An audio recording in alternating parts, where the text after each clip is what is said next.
نحمده ونصلي على رسوله الكريم اما بعد فاعوذ باللہ السمیع العلیم من الشیطان الرجیم۔ آج کی ہماری ویڈیو کلپ کا تعلق وضو کے فرائض سے ہیں۔ وضو میں کل 4 فرض ہیں۔ نمبر 1 اپنا چہرہ دھونا، نمبر 2 اپنے دونوں ہاتھ دھونا کوہنیوں سمیت، نمبر 3 چوتھائی سر کا مسح کرنا، نمبر 4 اپنے دونوں پاؤں دھونا ٹخنوں سمیت۔ تو یہ وضو میں 4 فرض ہیں۔ اب سب سے پہلا چہرہ دھونا، تو چہرہ کتنا دھونا ہے؟ شریعت میں اس کی حدود اللہ رب العزت نے بیان فرمائی۔ شریعت نے چہرے کی حد بندی بیان فرمائی ہے۔ لمبائی میں پیشانی کی ابتدا سے لے کر ٹھوڑی کے نچلے حصے یعنی نیچے کے جباڑے تک، اور ایک کان کی لو سے دوسرے کان کی لو تک اتنا چہرہ دھونا وضو میں فرض ہے۔ اب یہ جو ہے دھونا، اکثر لوگ اس میں غلطی کر بیٹھتے ہیں، اس غلطی کی تصحیح کی جائے گی آج انشاءاللہ۔ وہ غلطی کیا ہے؟ دھونا کس کو کہتے ہیں؟ وضو کے اندر پانی بہانا کس حد تک فرض ہے؟ شرعاً دھونے کا مفہوم اس وقت تک محقق نہیں ہوگا جب تک کہ وضو کرنے کے اعضاء، جو وضو والے اعضاء ہیں، ان کو تر کرنے کے بعد کم از کم 2 قطرے نہ ٹپکے۔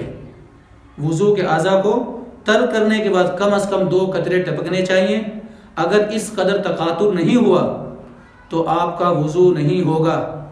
مثال کے طور پر مثال دیتا ہوں، جیسے کوئی شخص اپنے ہاتھ اور پاؤں کو برف پر تر کر لیتا ہے، برف کے اوپر پھیر لیتا ہے، اور پھر ان پر سے پانی یعنی کوئی قطرہ نہیں ٹپکتا، تو آپ کا وضو نہیں ہوگا۔ شرط ہے کہ کم از کم 2 قطرے لازمی ٹپکے۔ اسی طرح اب دھونے کا، چہرے کے اندر کیا کیا چیزیں ہیں؟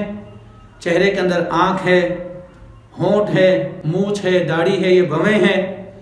اب دھونا جو ہے، اب چہرے کے اندر سب سے پہلے آنکھ کو لے لے۔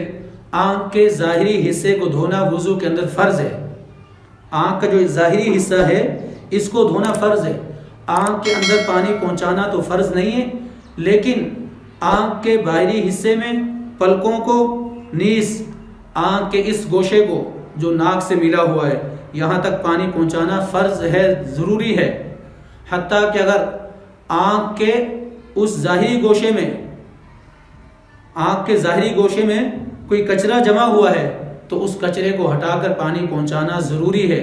اگر وہاں پانی نہیں پہنچے گا تو وضو نہیں ہوگا۔ جیسے کسی نے سرما لگایا یا کسی کی آنکھ خراب ہے یا کوئی آنسو وغیرہ نکلا ہو یا کچرا جمع ہو جاتا ہے، اس کچرے کو ہٹا کر پانی پہنچانا ضروری ہے۔ اس کے بعد ہونٹ ہے۔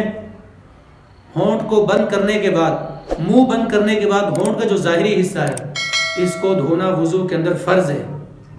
اسی طرح یہ بویں ہیں، مونچھ ہے اور داڑھی ہے۔ بووں کا حکم بھی یہی ہے کہ اگر بویں کسی شخص کی گھنی ہیں، گھنی بویں ہیں اور اوپر سے کھال دکھائی نہیں دیتی، کھال نظر نہیں آتی، تو اوپر سے پانی بہا دینا کافی ہے، اور اگر کھال نظر آتی ہے تو کھال تک پانی پہنچانا ضروری ہے۔ اسی طرح مونچھ ہے، داڑھی ہے۔ اگر مونچھ گھنی ہے تو مونچھ کے ظاہری حصے کو دھونا کافی ہے بس۔